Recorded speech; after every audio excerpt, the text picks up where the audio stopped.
All right. Good morning, everybody. Welcome to the Saturday Morning Mastermind. I'm your host today, Samantha Studebaker-Carl. I'm here with my good friends Catherine and Jason and Dan and Thomas and Lori. And today we are continuing our discussion of the book Sacred Contracts by Carolyn Myss. We're in chapter 7. That is Reinventing the Wheel. And we are in the section that we're going through the different houses of, what are the houses of the archetypal wheel? Okay, there we go. So we're on page 216 in the hard copy, the fifth house, which is creativity and good fortune. But before we get going with that, I want to give my friends an opportunity to jump out and introduce themselves. And then Catherine, you can take it with the reading. Lori Emmons in Denver. And Sisika in Las Vegas. Hey, is Jason in Tampa?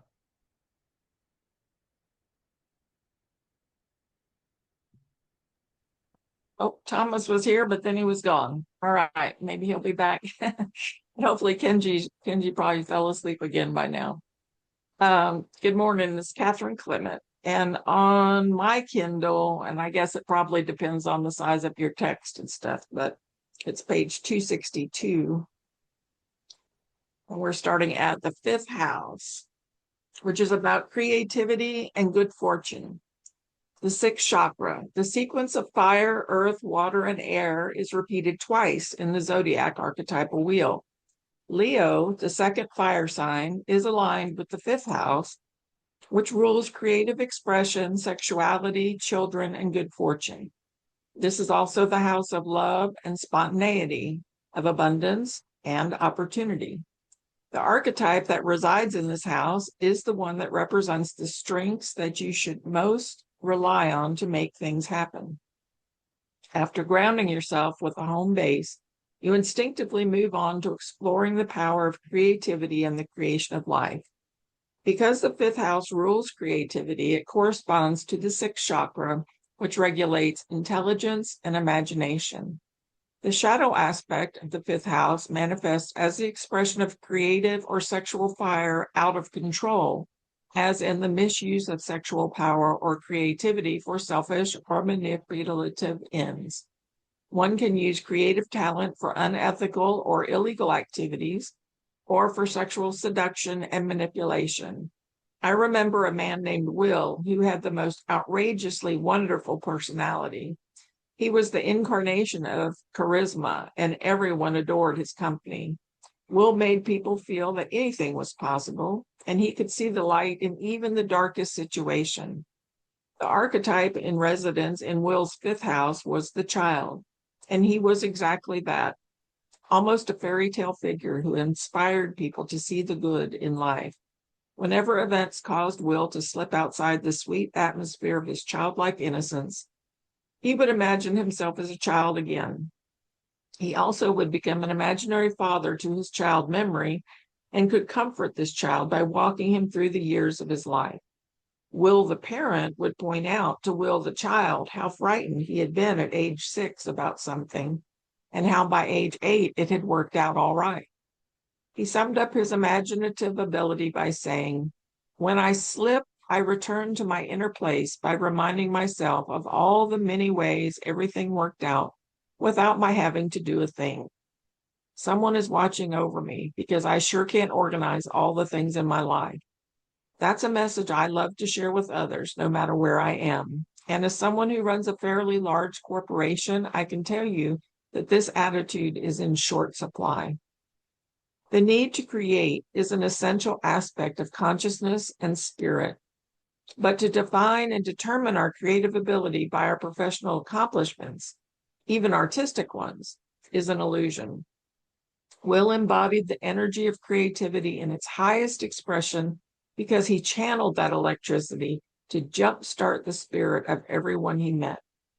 He also represents another profile of creativity, the creative nature of the self that does not have to do something outside of itself in order to be recognized and validated.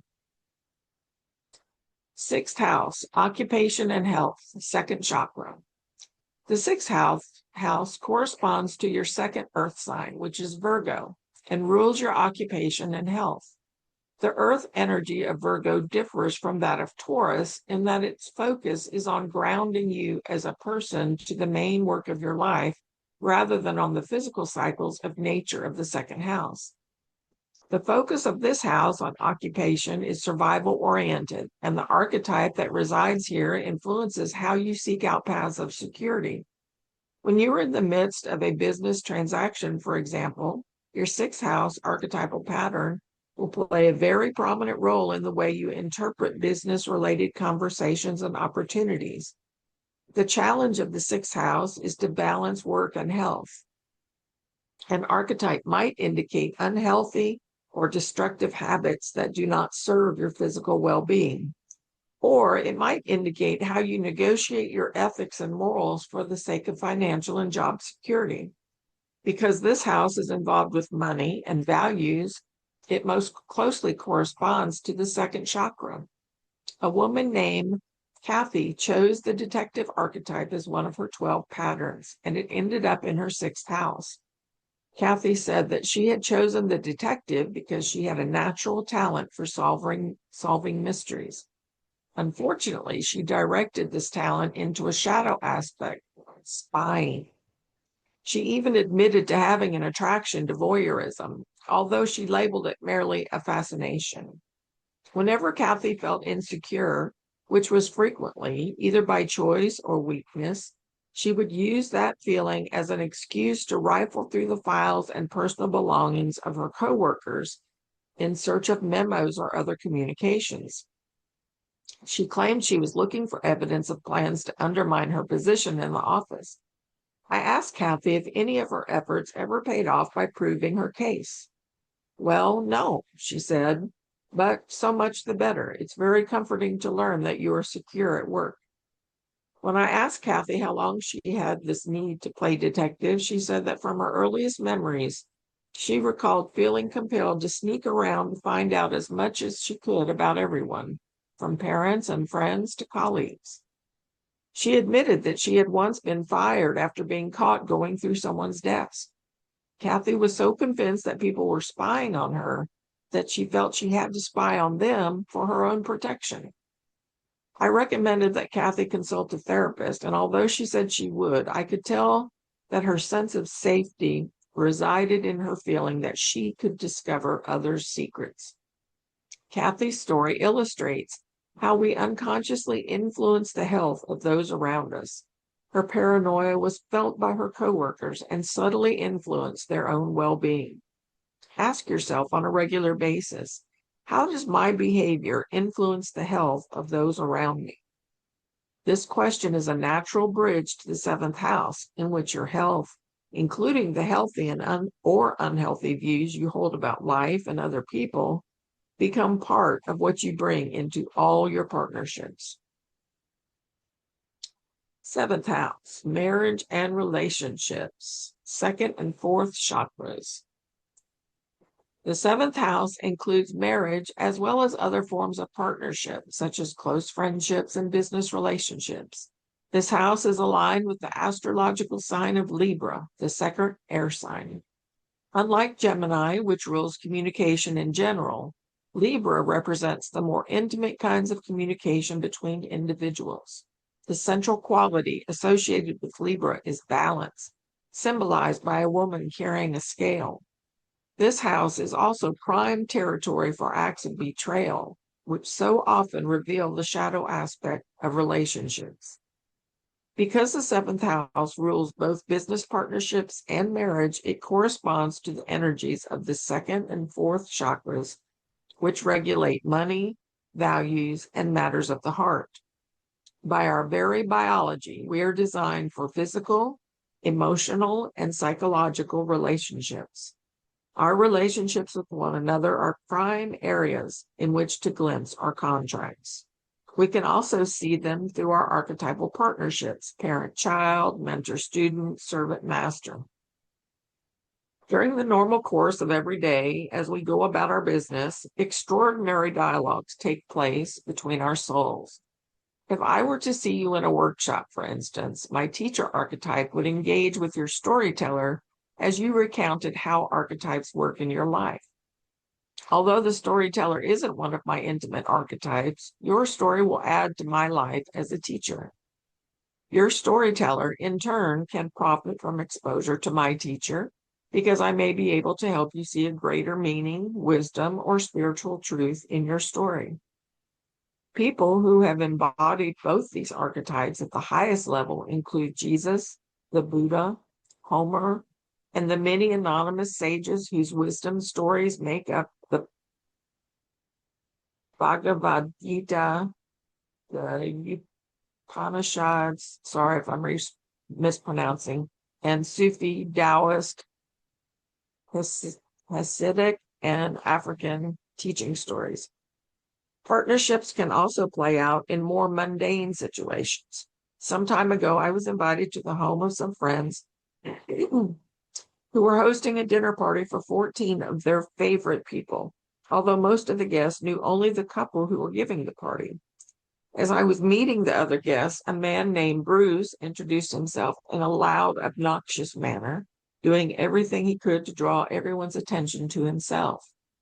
I couldn't get away from him fast enough, but he followed me in a persistent attempt to make me find his humor amusing.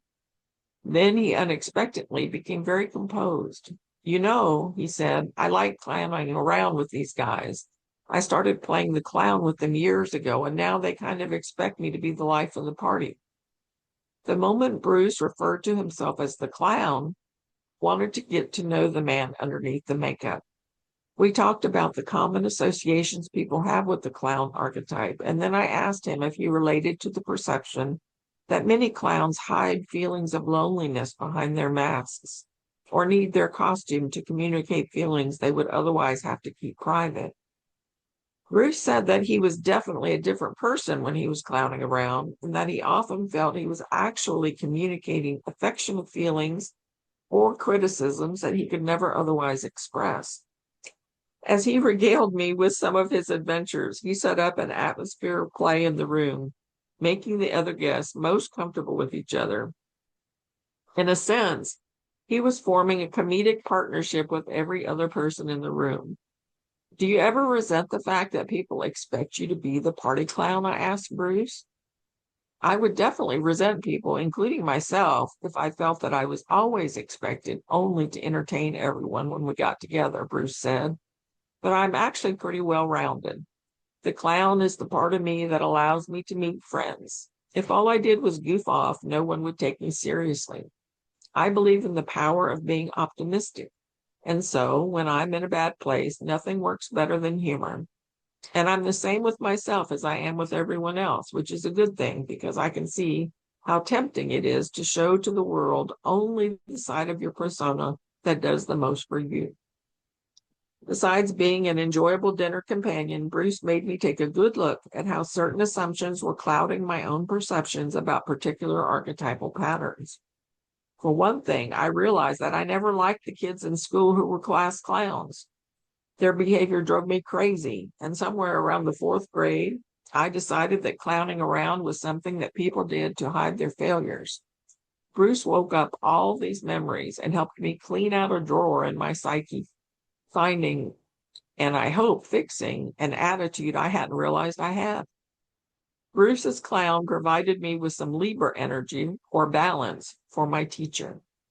We invest great energy in enjoying, maintaining, or recovering from our relationships, and in the process, we learn more about our motivations.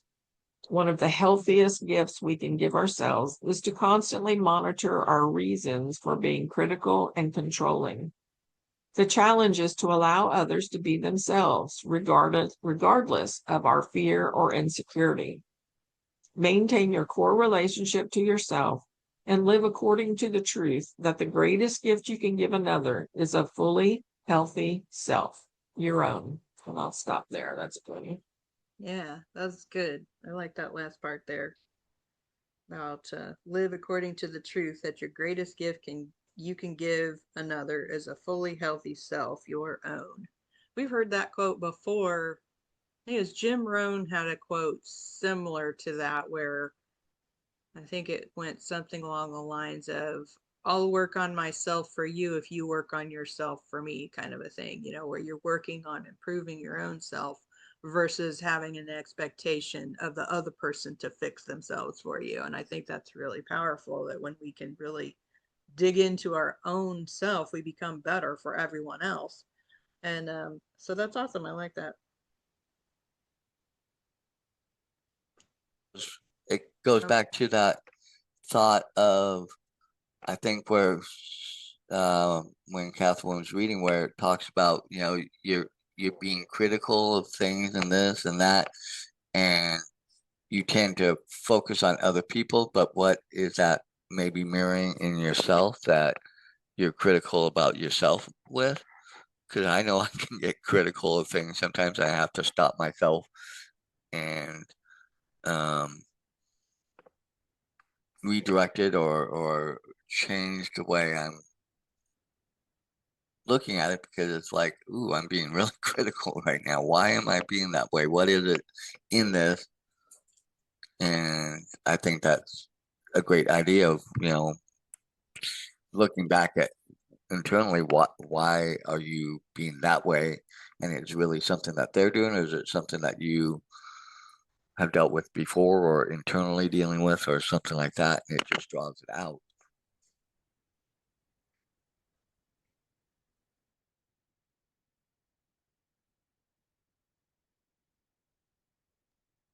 I see what you wrote here in the chat, Thomas. And yeah, it's hard overcoming things in our own lives in order to accomplish the goals that we want to achieve. I mean, I think that we all face that in our lives, is having something that we want to improve about ourselves, and yet our own self baloney gets in the way and keeps trying to draw us back down. And that's something that we work on constantly, is recognizing that when our mind is telling ourselves, we don't have to believe everything that our mind is telling ourselves, right?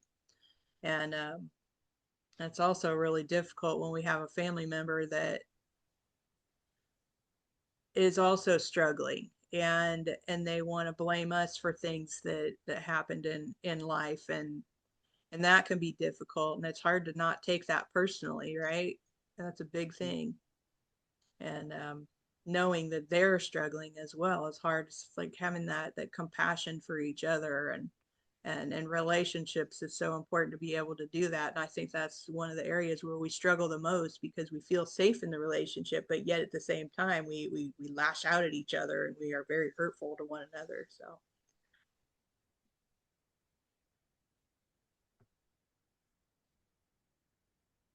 There's so much truth in that idea that we always hurt the ones we love the most.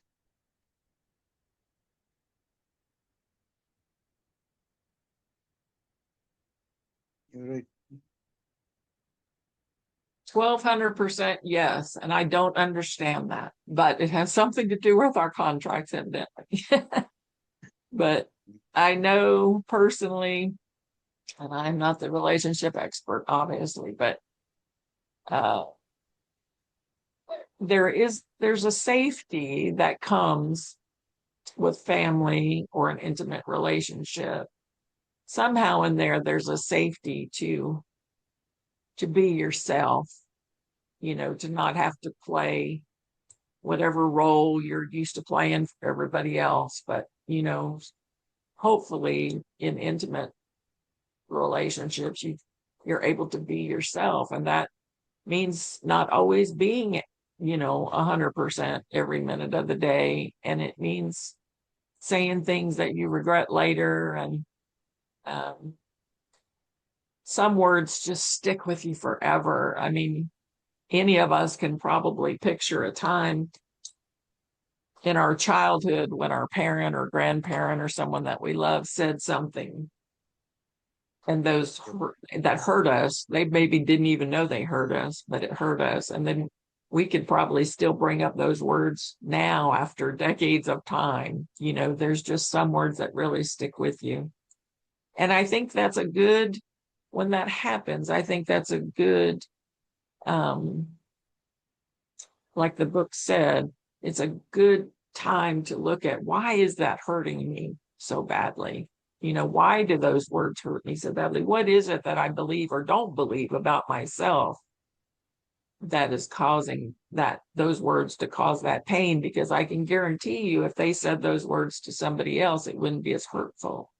You know what I mean? Like, hurt is very subjective to the individual person and the traumas and the life that they've experienced before that. You know what I mean? And even different times of our life, different words can be maybe very hurtful and then not hurtful at all. And it's just because we've grown within ourselves to know that those words aren't correct. If they aren't, those, or maybe they are. Maybe it's a hard take a look at yourself kind of situation. But it's almost always about changing ourselves or our like how we receive that message. Sometimes it's good to receive it, pretend you're somebody else receiving it and see how it lands compared to how it's landing on you. The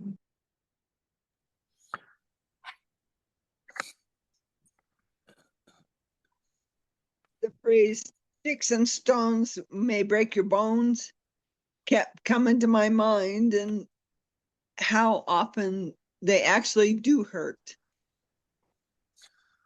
Yeah, that is funny how, and sometimes it's certain words or phrases that we heard as kids, and like said in the book and stuff, we carry it through our life, and like you pointed out, Catherine, and when we hear it, even now, even though we've sometimes grown and changed and perspectives and stuff happen, but yet when we hear those words or similar type words, they still cut like a knife right to the core, depending on who says it.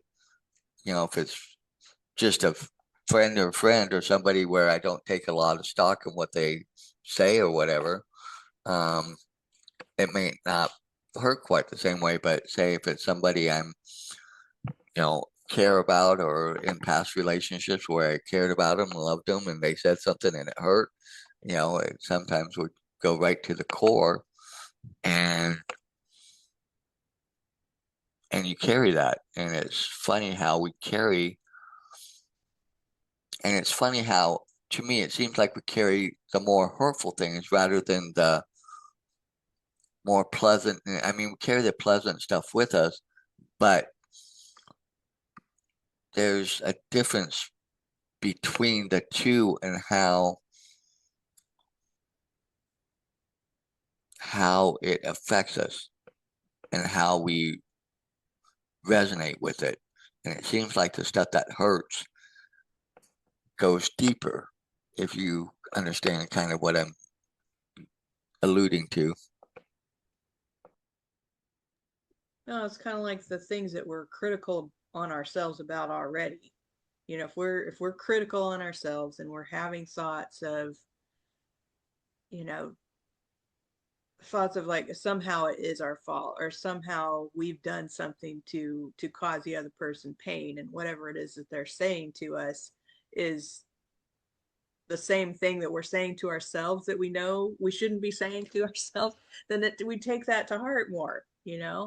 It's like, or if we're trying not to be, or like if we're working on not being as, okay, we'll use controlling, since you mentioned, what was the last statement in there about recognizing when you're being controlling, and what was the other thing she said in there? I can't remember what it was. Where was that? Oh, one of the healthiest gifts we can give ourselves is to constantly monitor our reasons for being critical and controlling. So if we are working on not being as critical and not being as controlling, and I can stand up and say that's something that I'm working on, particularly when it comes to my husband, is that being critical part. And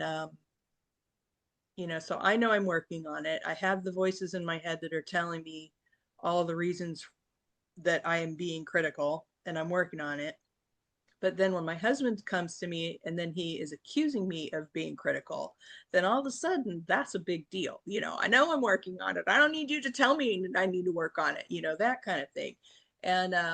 And so it's those feelings that we already know and we recognize and we're working on them, and we just want everybody to be supportive, and yet our spouse is generally not going to be that way. They're always going to be, yep, I'm going to show you exactly what you're doing wrong, and I'm going to say it, and I'm going to let you know it because I know that you need to, whatever, because we have that tendency to do that to each other when we're in those close relationships, right? That happens with our siblings, it happens with our parents, it happens with our close friends. I mean, I hope it happens with anybody that we're really really deeply connected to, because I feel like, that's that safety space. Those are the people we feel the safest with.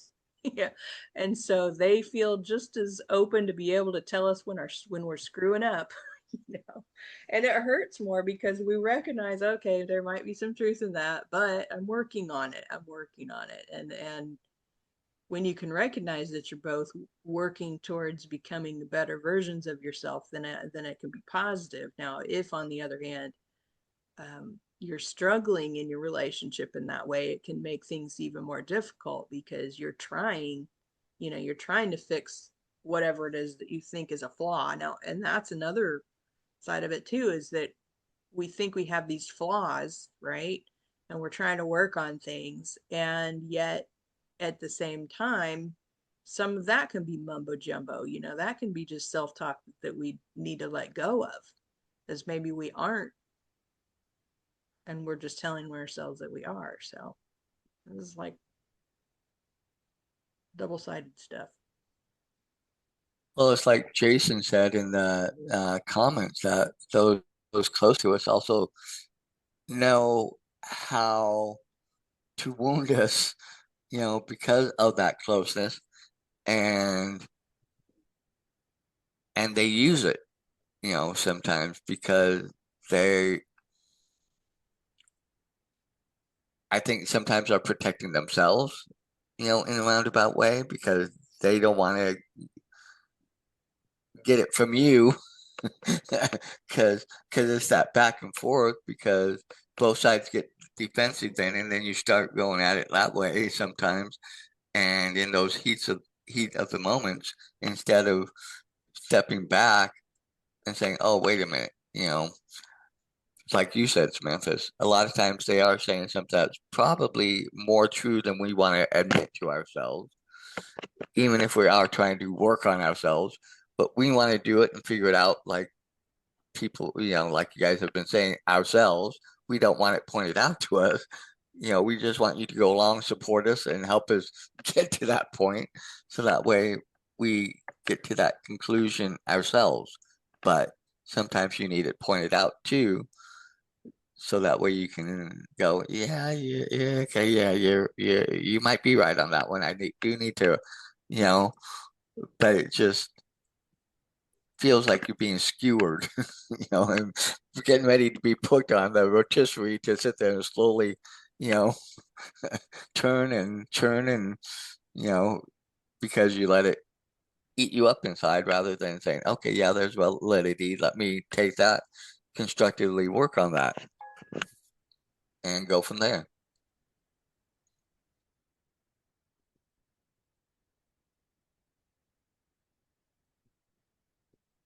I'm reminded, somebody keeps saying this in one of our Zooms. I can't remember who it is, but they keep saying, hurt people hurt people. If you're hurting, you're going to hurt someone else, kind of a thing, and that sucks, because that aspect of ourselves lashing out when we're hurting. And but at the same time, if we recognize that in each other, then we can maybe not take it as personally, and recognize that that other person is just hurting and they don't know how to deal with that hurt, and so they're just lashing out, kind of like when a dog is hurt, and the dog, you're trying to help the dog get through the pain, or fix treat the injury or whatever, and then they're lashing out trying to bite you because you're hurting them. They don't understand, but in relationships, we think we each should just understand these things, right? We should understand, and we shouldn't be hurtful to one another, but we aren't. I mean, we're not perfect. We're human. and when we hurt, we don't know how. We weren't taught how to do that. We weren't taught how to deal with that pain, or how to change our thoughts to have better feelings. We weren't taught any of those things.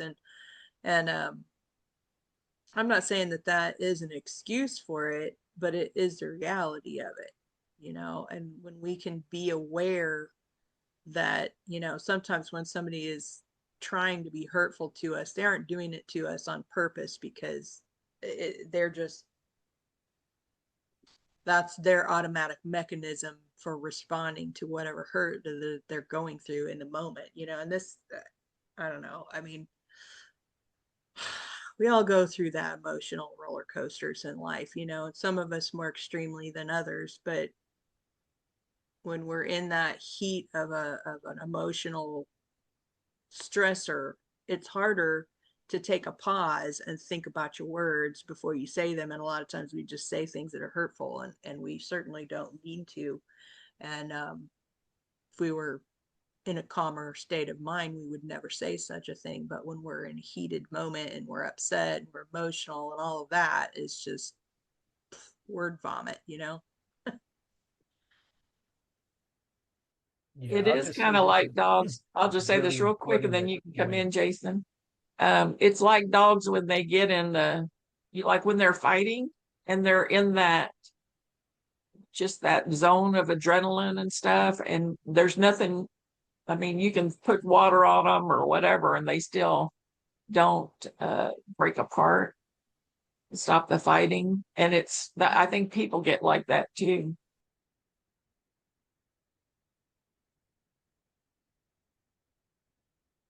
I like to I like to think of it as if when someone lashes out at you, it doesn't matter what they're saying, it says a lot more about them than what it's saying about you. Where where their mindset is and what they're going through. If we internalize all the energies around us, and especially those who want to heap emotions onto us, then we can't be there for them or be there for ourselves, or for anyone else the way, the best way we could possibly be. So it's important for us, like last week we talked about, to care, but not care so much that it derails you from being able to bring your best self to the table. Yeah, it's like I put in the chat, it's like when a wounded animal is looking at you and wanting help for when it's wounded, but then the minute you start to come near, it tries to bite you or fight you off or whatever. I think sometimes we get in that mode, where we want sometimes, and sometimes we do want people to point out our stuff to help us realize it, because maybe we don't want to face it ourselves. But then at the same point, because somebody else is pointing it out, we don't want to hear it. So then, we kind of lash back too, going back to what I was saying earlier. But I like what you said, Jason, how not caring but not caring, not letting it get to that level where we we take it, but we don't take it as deeply or personally. We take it for what's being said rather than how we make it feel. And maybe that's part of the key, looking at it as constructively as we can and not taking it with the intent that we think they're saying it with, but with the intent that they really want to point it out and help us so we can better utilize that to help make ourselves better. Yeah. And the hardest part is, I think, when people use those words, especially if they're close and they know how to push your buttons, it's hard to not just react and get emotional over it immediately. Almost have to be prepared and well practiced in it, well practiced in being ready for what's coming. And when someone truly knows your buttons to push, you can easily forget that, how you need to be, um, so that you're better for yourself and better for them in the situation as well. Um, Well, and I think the word you're thinking of was just like not immersing yourself in it, um, in their negative energy or it may not be, I mean, they may be justified in in their feelings, but not in their words that they're saying or where they're projecting it. And you can't have that rational conversation with them at the moment.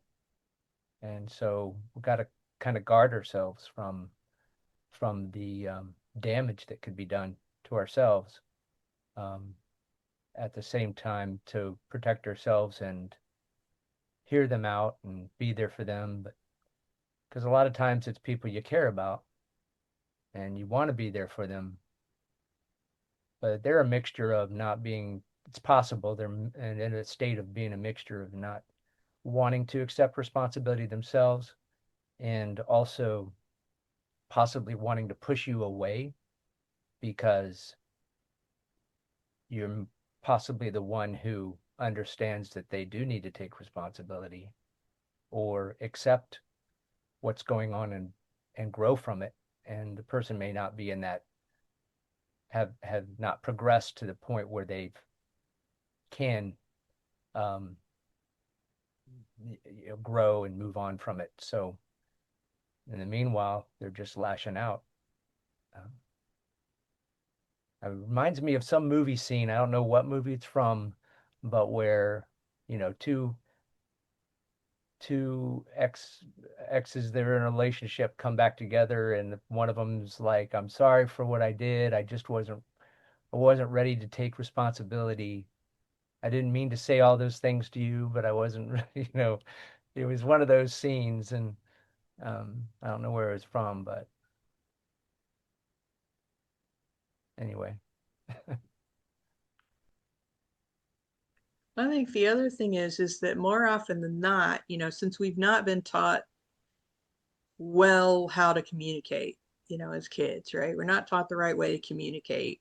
And we tend to lash out because of what we're feeling, whatever that might be, versus actually saying what we're feeling.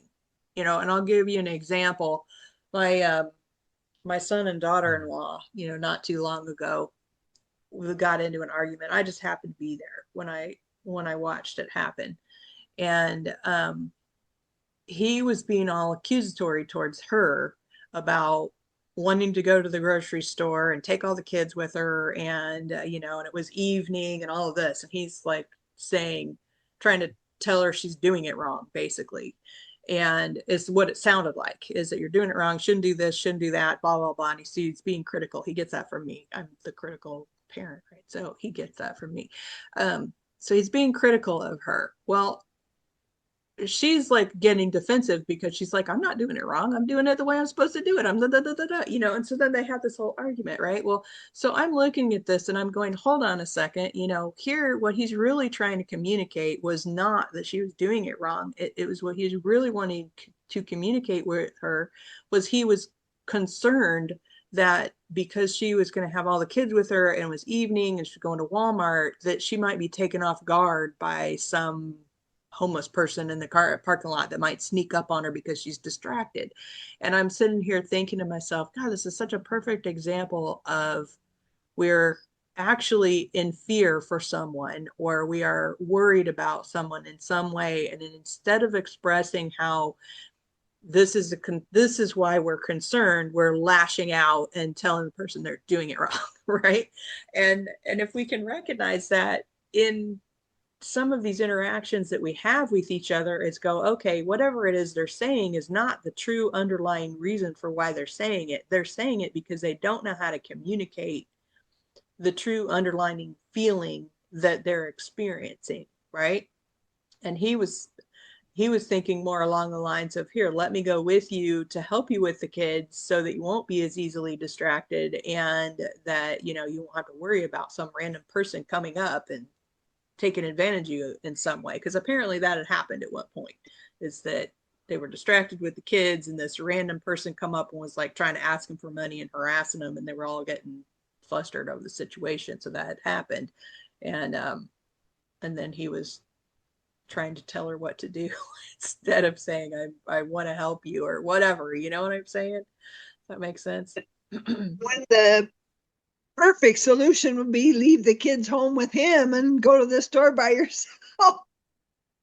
Right. But so then there's the whole other aspect of, you know, why she wanted to take him with, you know, so there's all these underlying feelings that are going on. And so she's being one way because he's being another way. And then this is what's all coming together. And it's like, guys, if you just talk about the underlying whole thing, is that, you know, I'm concerned, you're concerned, and blah, blah, blah. And here, let's resolve it in a constructive manner. But when we're young, and we're in a relationship, we don't know how to communicate. Shoot, even as adults, a lot of the times, you know, we don't know how to communicate. Not that they're not adults, they're adults, but you know what I'm saying? Older adults.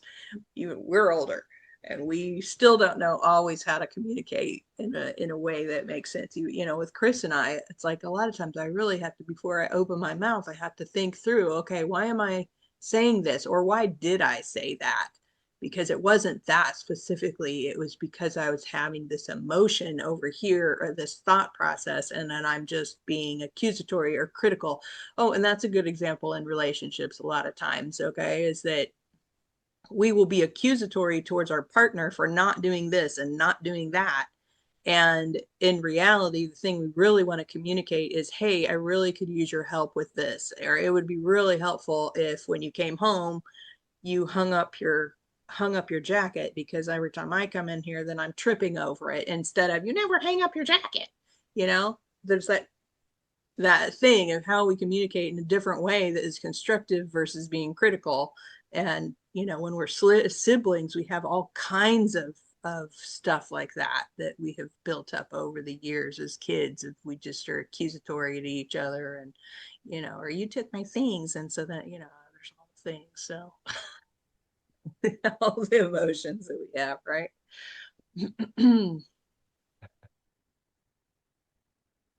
Yeah. Oh, well, I would think that if you grow up in a large family, your communication skills develop a lot sooner, and you get used to chaos a lot faster.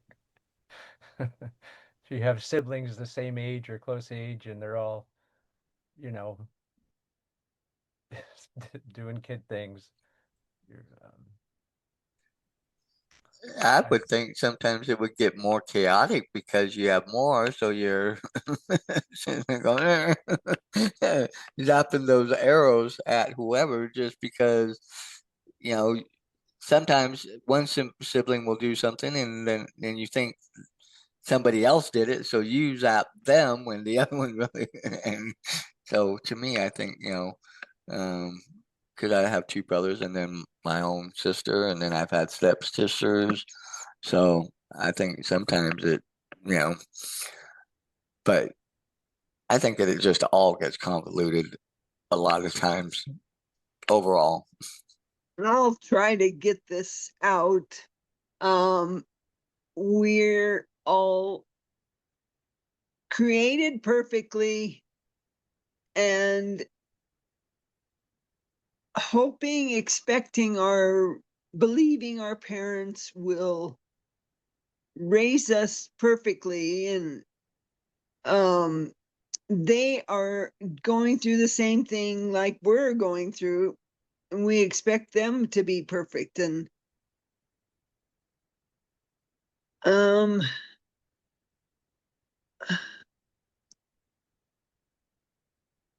I don't know. Being an imperfect, created perfectly in an imperfect world. It's so hard to balance it all out without Yeah. being critical or judgmental of yourself and others.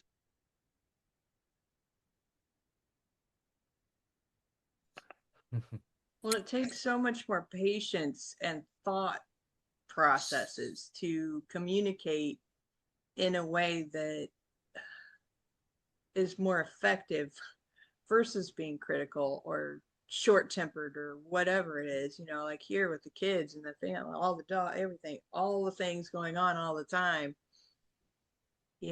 with when the kids are acting out, it's just like, oh my gosh, I really just want to strangle somebody. And more often than not, you're just like, no, I said no, would you it's like, gosh dang it, versus you say it the first 5 times where you're trying to communicate in an effective manner, and then you're just over it. You're just like, okay, sit down, whatever, go to your room. you know it's hard to have that patience all the time, right? You've got all the things going on in your life, you've got all the things going on in the household, you've got the kids over here doing this, you're having this over here with the other person, you're trying to have a conversation, the kids are over there screaming, the dogs are barking and running around and getting in the trash and everything else, and you're just trying to communicate, hey, I need you to answer my question here, do you want chicken nuggets or a corn dog? And they're like, doing, doing, doing, doing, doing, doing, doing, doing, and you're like, would you stop?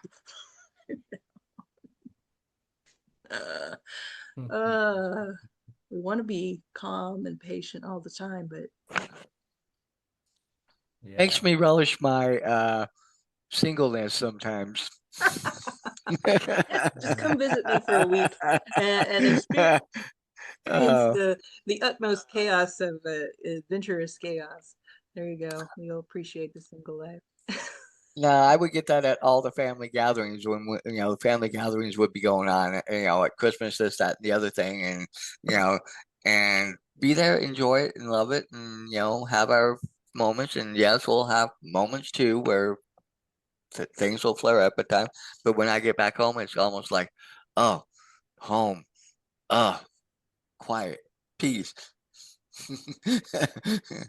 Sure. And but then there are times when I really miss it because then there's nobody there to yell at except myself sometimes.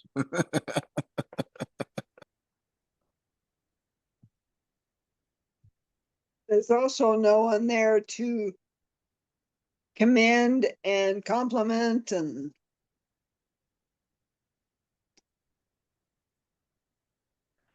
What house is that is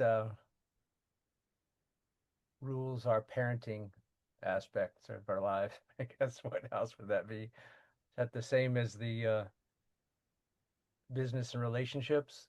Is that, I don't know.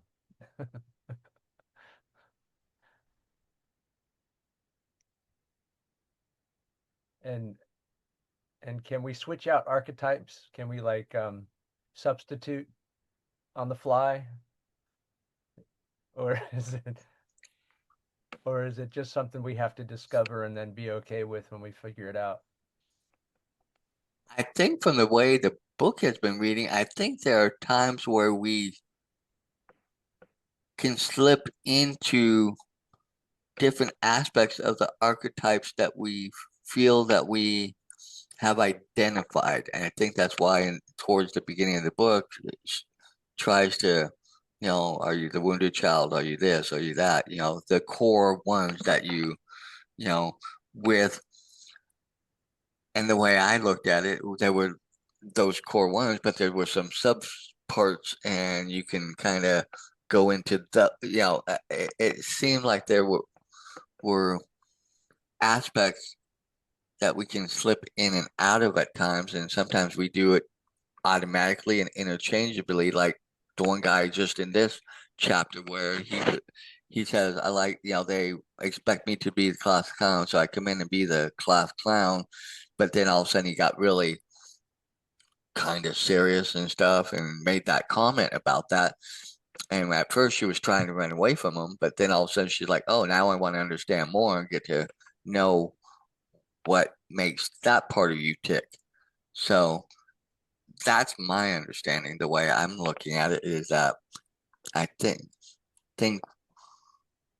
it's kind of like I take it back to some of the other books where it's that different hat or whatever we wear, where at work I have this hat that I put on and I act this type of person and do this and am that way, but then when I'm out with my friends I put that hat on and I'm acting this way and that. And I think in all of those instances we use those hats, archetypes, or whatever in those moments, but in those moments, is the real me ever showing up? Maybe facets of the real me, but is the real me in those circumstances really showing up in any particular one fully and engaged? And Well, see, I'd like to think it is because you're being you're you're choosing to be the person you're wanting to be in that situation, and it's the most authentic you for that situation in the moment. I see it as you are, unless you're portraying something other than what's authentic. I mean, I think maybe that's what you're getting at, huh? It's where you're. well, no, I think sometimes we do come with the intent of coming with our, but then in the circumstances to maybe avoid this or that, or maybe we don't want to fully open up or whatever, we kind of slip into that other persona or aspect of ourselves, or maybe because people see us a certain way, we kind of just go into that, kind of like that guy acting like a clown. Oh, well, they like it and expect me to be that, so I just come in and be the clown. But he has, yeah, so I think it's actually a little bit of both. I think we both are kind of hitting it on the head, both sides of it. It's Yeah, both. because I'm thinking of a scenario where you're coming in to be like the kind of add to the party kind of thing, or you're trying to be in a good mood, and other people aren't on the same wavelength of you, and so then maybe you have to dial it back down so you can, because you're trying to be in a good mood, but it's really annoying other people because they're not in a good mood, and so you're like, so now you're not being authentic, but you're trying to be your best kind of self for them, which is authentic to you because you care, yet it's not what you would have, not not what you originally planned on doing. So is It kind that's I'm of going to sounds, substitute some a little bit. Go ahead, Lori. I'm sorry. no, I'm sorry. I thought you were done. Me I'm too. saying it just, so it's normal for us to all be multiple personalities. And I think so. Yeah. I do. I mean, we're one of the most adaptable creatures on this planet, and that is why, because we're capable of acting and being a different way in a different situation, and that's our adaptability. That's what makes it possible for us to be able to, what do they call that? A I don't know chameleon. what our ability to interweave in other community, to be in a community. It's like that's part of our survival skills, is that ability, adaptability. Assimilate. the adaptability of, uh, yeah, within a community, because not everybody's going to have the same feelings all the time. And I mean, this book in and of itself is proof of that. I mean, all of the different aspects that we read in this. I mean, this thing is so freaking detailed. I'm like, God, I can't even wrap my head around most of it because of all the different aspects of every different aspect of the aspect of the aspect. I'm just like, wow, that's digging deep, you know. But it's showing that we have all of these different parts of ourselves that play a role in different situations in our lives, and you know, just like the where you can go around the wheel and you look at the different Jason, you mentioned which one is the one for family or whatever, but there's literally, like, where is it? I just had it. I looked at it. I was looking at the wheel and examining the different parts of it. The, you know, your highest potential relationship to the world, the relationship to the unconscious, ego, personality, life values, self-expression, siblings, home, creativity and good fortune, occupational health, marriage, relationships, other people, spirituality. So there's all these different aspects of all of us. And that's just one representation of one wheel.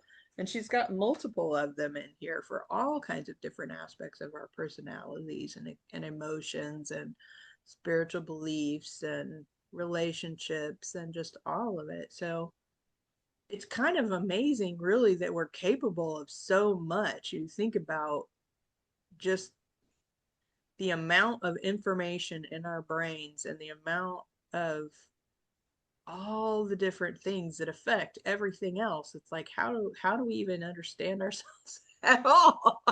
Like it could just be a big pool of chaos, and but somehow or another we can sort it out. We can sort through it and figure out different things and understand ourselves better and understand other people better. It's just, it's kind of um mind blowing, I guess, that we're capable of such a thing. And that's just one aspect of us, right? I mean, we're not even talking about our physical aspect. We're not even talking about our spiritual aspect. We're just talking about one internal aspect of our minds that is capable of all of these different things. It's just awe. That's what it is. It's Awe. the frog in the blender and you're going 90 miles an hour and all of a sudden I'm stopped and I'm perfect. And we expected our parents who are perfectly created like we are. And then put all this mix in there and supposed to come out with something whole and complete. Oh my gosh, guys. That's why we've been doing this for all these years, is because we can think of all these different things. How do we figure this So out? look at this from a whole nother perspective. Let's pull it. I want to, you know, the book I want to do next, or not the specific book, but a book a genre I would like to dive into, I think would be really interesting, would be like dream interpretation. What do you guys think? Yeah, that would be fun. And dive into a whole another dimension of our interior brain. Well, yeah, and they always remember the earth, fire, Have a good earth, week, air, Catherine. fire, and water. There's also ether. There's Mm-hmm. 5 elements: Mm-hmm. earth, air, fire, water, and ether. Ether. Ether is the things that are intangible, seemingly nebulous and impossible to touch. Mm-hmm. My problem is I'm sure I dream. I don't really remember my dreams, except every once in a while I'll have a strong one or a vivid one or something and I remember it. But most of the time anymore, I don't remember my dreams. I'm just out. Maybe if we start, maybe if we So, start talking about them, they'll start manifesting. Yeah, well, oh, I'm kind of scared of that. So, I mean, it but would be then interesting. I'm not the biggest fan of doing dreams interpretations, but I mean, that once again, whatever the group decides. because But we'll leave you out because you don't remember. I don't remember mine very often either. so I'll one of the few times I probably Maybe if won't we have a had, lot to say. maybe we'll have a book that will, you know, it'll talk about different types of dreams, and that'll just remind you of a dream you had when you were younger or something. Who knows? And that makes Cool. me wonder how the archetypes affect us, maybe in our dreams even. Mm-hmm. In the Well, subconscious I'll, state. when we end the recording, I'll tell you something about a Okay. dream I had. All right. Well, we'll wrap up then. We're at the top of the hour, so Everyone should everybody really tune in so they could be get into the be in the after hours in stuff, 'cause after that's when the in the real community, so you can talk about the things that we don't talk about on the recording. yeah, Right? they only knew. All right. Well, for anybody who is watching, if you found this interesting, then give us a like and subscribe to our channel so you know when we upload the next one. So with that, have a great, awesome, amazing week, and we'll see you next time on the Saturday Morning Mastermind. Bye for now.